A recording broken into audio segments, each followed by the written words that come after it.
Aí é a nossa praia. Pois é, candidato. Aliás, a Miriam Leitão é ecologia, é economia, é educação. Candidato, pois é, educação é um assunto que o senhor gosta muito, eu também. Educação é central na qualquer discussão do Brasil, né? É o futuro do Brasil que nós estamos falando aqui. Ficou tudo muito mais difícil depois da pandemia. A gente já estava com atrasos, ficamos mais atrasados com a pandemia. E o Ceará sempre foi referência na educação e eu estive, o senhor sabe que eu já estive, já falei com o senhor que eu estive em Brejo Santo e é para mim uma viagem inesquecível ver como funcionava tão bem uma escola rural em Brejo Santo. Mas a questão é o seguinte, a gente precisa nacionalizar os bons exemplos. Tem bons exemplos também em outros estados, Piauí, Pernambuco, mas a gente precisa pegar esses bons exemplos e espalhar pelo país, né? Como é possível fazer uma estrutura, como o governo federal pode participar de um projeto que simplesmente tente fazer com que federalizem-se os bons exemplos, apesar de o ensino fundamental ser atribuição dos estados e dos municípios? Eu pretendo que o centro do meu programa de governo, do Projeto Nacional de Desenvolvimento que eu defendo, seja uma revolução, vou fazer silabicamente todas as vezes, na educação. Porque sem isso nada mais é viável. Tudo o resto é mentira, nada funciona, não vai ter segurança, não vai ter saúde, não vai ter, sabe, nada, coisa nenhuma. Ou a gente educa o nosso povo, prepara o nosso povo para a economia do conhecimento, para o mundo digital, para as tecnologias disruptivas, ou, sabe, não vai acontecer nada. Para isso, eu preciso entender fulcralmente, isso me dá muito conforto, a experiência que nós desenvolvemos, que no começo no Ceará foi tentativa-erro. Não tinha um manual para fazer. A gente foi tentando, fizemos a parte óbvia. Tentamos melhorar salário, equipamento, estrutura física, capacitação gerencial para os diretores, etc. E fomos vendo e não acontecia nada. E não acontecia nada e acontecia muito pouco, e tal, até que nós começamos a achar o caminho. Onde é o caminho que eu pretendo nacionalizar sem tirar as responsabilidades e as autonomias locais dos municípios e dos estados, mas federalizar o padrão, estabelecer esse processo de cooperação federativa em que a União Federal vai cumprir basicamente duas grandes tarefas. A primeira tarefa é mudar o padrão pedagógico. Hoje nós estamos, salvo exceções, nós estamos praticando uma escola pública ou uma escola brasileira, não é só a pública, a privada também, que preparava o profissional do século XIX no máximo do fordista do século XX. É o decoreba, é o enciclopedismo raso, em tempos de realidade virtual, sabe, de tela de cristal líquido, de internet e tal. Isso é puro lixo, puro lixo. Você obrigar um garoto sob estresse a repetir uma informação que lhe foi passada passivamente, sem poder olhar o colega do lado, porque isso é ilegal, não pode consultar um livro porque isso é ilegal, isso é puro lixo. Nós precisamos fazer agora uma pedagogia, não é, revolucionária, em que ao invés de saber responder, o aluno seja capaz de saber perguntar. Em tempos de Google, ele vai associar informações que já existem e, ao associá-las, criar uma informação nova. Essa é a base da economia do conhecimento.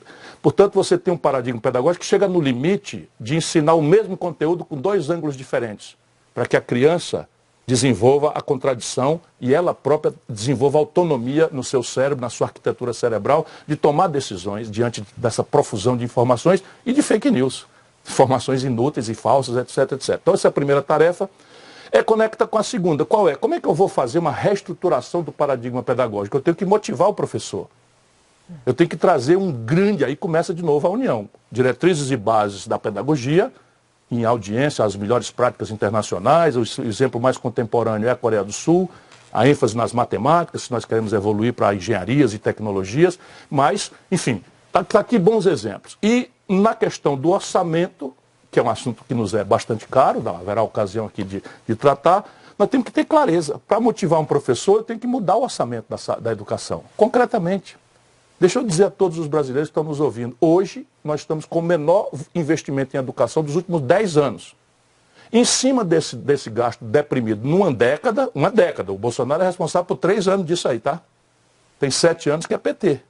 Deprimido o orçamento ao menor volume dos últimos 10 anos. Pois bem, em cima disso um teto de gastos que diz eu só posso gastar ano que vem, quando será um novo presidente ou uma nova presidenta, para a gente não perder nunca a ocasião, né, da paridade de gênero. O Brasil estará obrigado a esse investimento absolutamente criminoso, o pior da década, mais a inflação que vai cair. Então, repare, isso é mentira. Hoje discute concretamente por quê? Brasília, de boa fé, manda para os municípios e para os estados. Piso salarial do magistério nacional. Gol, ótimo e tal. A maioria não implantou. Nós implantamos na primeira hora, no Ceará, porque temos saúde fiscal. Candidato, você sabe que eu também sou apaixonado por esse assunto e se puder eu fico falando, mas eu estou aqui querendo correr para fazer uma última perguntinha, claro, porque aí a bola tem que rolar aqui entre os meus colegas. É o seguinte, o senhor falou de coisas que o governo federal pode fazer, apesar do ensino fundamental ser dos municípios e do ensino médio ser dos estados, né? O senhor falou várias coisas que pode ser feito federalmente. Eu quero saber se essa omissão do governo federal foi o principal erro do governo Bolsonaro na educação ou se houver outros erros. Tem sido o principal. O Bolsonaro é uma tragédia. O Bolsonaro nem tem concepção, nem tem orçamento, nem tem preocupação, nem sentimento, nem sensibilidade, nem percepção, nem nada. O Bolsonaro é uma tragédia, no meu ponto de vista, uma tragédia que não aconteceu enviada de Marte. Essa tragédia foi produzida pela contradição da esquerda petista, dos democratas brasileiros, que fomos, sabe, contemporizando com a ladroeira, contemporizando com a crise econômica, contemporizando com isso, com aquilo outro, demos centralidade e levamos o nosso povo a um desespero.